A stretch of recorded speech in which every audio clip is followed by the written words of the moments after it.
Le livre des Proverbes chapitre 21. Le cœur du roi est un courant d'eau dans la main de l'Éternel. Il l'incline partout où il veut. Toutes les voies de l'homme sont droites à ses yeux. Mais celui qui pèse les cœurs, c'est l'Éternel. La pratique de la justice et de l'équité, voilà ce que l'Éternel préfère au sacrifice. Des regards hautains et un cœur qui s'enfle, cette lampe des méchants, ce n'est que péché. Les projets de l'homme diligent ne mènent qu'à l'abondance. Mais celui qui agit avec précipitation n'arrive qu'à la disette.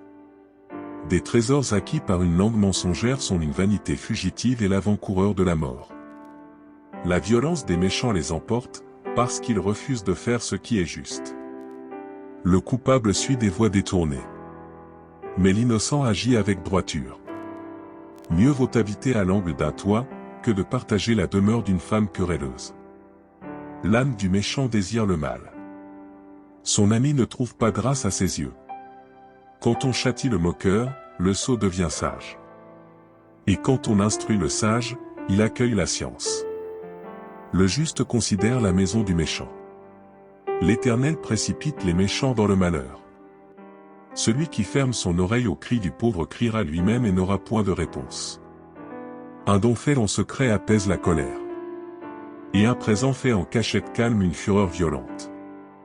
C'est une joie pour le juste de pratiquer la justice. Mais la ruine est pour ceux qui font le mal. L'homme qui s'écarte du chemin de la sagesse reposera dans l'assemblée des morts. Celui qui aime la joie reste dans l'indigence. Celui qui aime le vin et l'huile ne s'enrichit pas. Le méchant sert de rançon pour le juste. Et le perfide pour les hommes droits. Mieux vaut habiter dans une terre déserte, qu'avec une femme querelleuse et irritable. De précieux trésors et de l'huile sont dans la demeure du sage, mais l'homme insensé les engloutit. Celui qui poursuit la justice et la bonté trouve la vie, la justice et la gloire. Le sage monte dans la ville des héros. Et il abat la force qui lui donnait de l'assurance. Celui qui veille sur sa bouche et sur sa langue préserve son âme des angoisses. L'orgueilleux, le hautain, s'appelle un moqueur. Il agit avec la fureur de l'arrogance.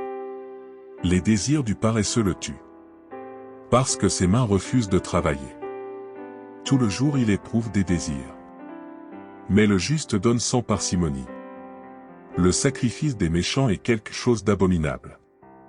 Combien plus quand il l'offre avec des pensées criminelles. Le témoin menteur périra. Mais l'homme qui écoute parlera toujours. Le méchant prend un air effronté. Mais l'homme droit affermit sa voix. Il n'y a ni sagesse, ni intelligence, ni conseil, en face de l'Éternel. Le cheval est équipé pour le jour de la bataille. Mais la délivrance appartient à l'Éternel.